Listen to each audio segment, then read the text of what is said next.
في يناير 1991 شعلت العافية في واحد الدار معزولة في ولاية كاليفورنيا الأمريكية، وخرج واحد الراجل سميتو كارل خايف وكيبكي. قال قدرت نقود غير ولادي، ولكن مراتي ما قدرتش نخرجها من العافية.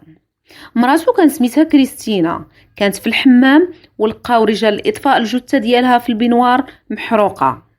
كارل قال البوليس كنت في الكراج حتى سمعت الغوات، مشيت كنجري لقيت العافية، قدرت نخرج ولادي. وقال أنه خرج ولادو غير من الشرجم من بعد ما هرسو. العافية كانت كتيرة، وقال ما قدرش نمشي للحمام ونخرج مراتي. البوليس شموا في الدار ريحات ليسانس كتيرة، فسولوه ولقاو حتى الشرجم اللي قريب من الحمام مسدود وفيه واحد الخشبة فيها 17 مسمار. يعني صعيب إلا بغيتي تحيدها وتحل الشرجم. هاد الفيديو اللي كنشوفوه حقيقي، والعائلة ديال كريستينا هما اللي صوروه من بعد ما شكوا في كارل. البوليس سول كارل وقالوا لي علاش هاد الشرجم مسدود بهاد الطريقة. قال لهم كريستينا ديما كانت كتشكى من البرد، وهاد الشرجم كان كيدخل لينا البرد، داكشي علاش سديتو بهاد الطريقة. اما بالنسبه للريحه اللي شموا البوليس ديال ليسانس، فكريستينا تخوى ليها الليسانس بالغلط، كان كيحسب ليها راه الماء.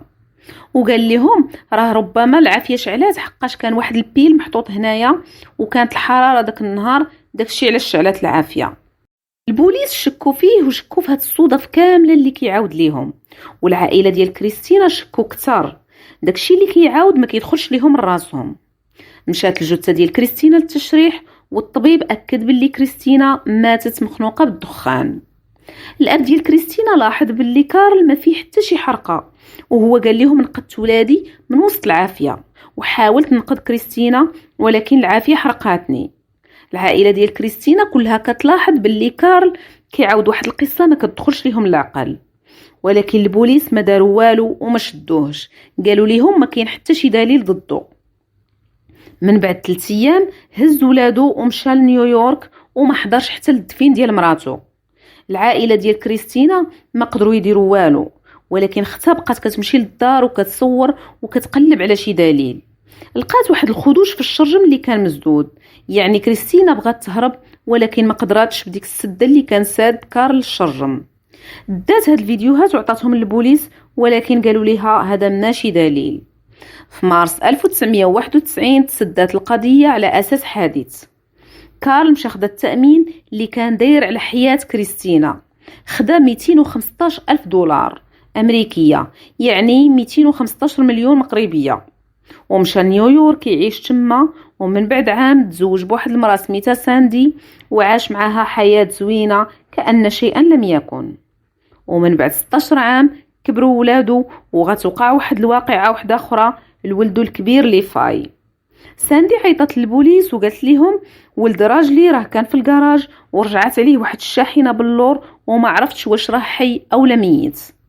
البوليس جاو ولقاو ليفاي ميت تحت الشاحنة في الكراج. كارل قال للبوليس ليفاي كان كيصلح ديك الشاحنة لأن الفرانات ديالها كانوا خاسرين، وربما رجعت عليه بالخطأ، وقال بأنه هو ما كانش ومراته هي اللي لقات ليفاي. البوليس للمرة الثانية غيعتبروا هذا حادث وما حقوش في الأمر، ولكن هاد المرة الجد والجدة ديال ليفاي قالوا هادشي ماشي صدفة. للمرة الثانية البوليس جاهم واحد الاتصال اللي غيغير كل شيء. واحد البوليسي من بعد ما سمع بالقضية عاوتاني تفتحات ديال كارل وولدو، عاود شك في القضية، وهو اللي كان حقق في القضية ديال كريستينا.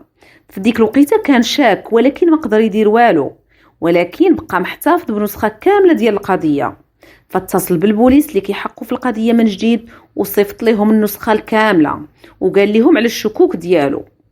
وجات حتى واحد السيدة من العائلة ديال كارل اللي سميتها جاكي، قالت لهم انا كنشك في كارل. وقالت لهم راه كارل خدا التأمين اللي دار لولدو، خدا 700 ألف دولار عاوتاني، وخدا تأمين على طونوبيلتو اللي تحرقات، والإسطابل ديال الأحصنة ديالو اللي حتى هو تحرق. فبدات الخيوط ديال القضية كتبان. 4 ديال الحوادث كلها فيها التأمين. ولدو يلاه دار ليه التأمين، بشي أيام قليلة مات. ساندي اتصلت بالبوليس وقررت تعاون معاهم، خصوصا ملي عرفات باللي كارل حتى هي مشى دار ليها التأمين على الحياة. وأكدت للبوليس أن فكرة التأمين ديال ليفاي هو اللي فكر فيها عاوتاني، ودار راسو هو المستفيد الوحيد، وديك الفلوس اللي كان كياخد كلها كيضيعها على مشاريع فاشلة، ومن بعد كيبدا يفكر في شي فكرة واحدة أخرى باش يعاود يستافد من التأمينات من جديد. عرفات ساندي باللي جات نوبتها، فتشد كارل بالمساعدة ديال ساندي اللي استدرجاتو في الهضرة وسجلاتو. واجهوه البوليس بالتسجيل في الاول نكر، ولكن من بعد ما بقى كيدخل وكيخرج في الهضره حاصروه وهو يعترف. بالنسبه للقضيه ديال ولدو ليفاي تحكم فيها ب15 عام، اما القضيه ديال كريستينا تعاودات تفتحات من بعد 29 عام ما ماتت كريستينا، بعد ما المحقق اللي احتفظ بالنسخه الكامله قدمها للمحكمه، فتحكم كارل بالسجن مدى الحياة في 2020 بتهمة القتل العمد لمراته، وما عندوش حتى شي فرصة للإفراج المشروط. نتمنى تكون عجبتكم القضية ديال اليوم. ما تنساوش تشاركوا في القناة وتدعموني بلايك وتخليوا لي تعليق إلا عجبكم المحتوى طبعا. مع السلامة وإلى فيديو آخر بإذن الله.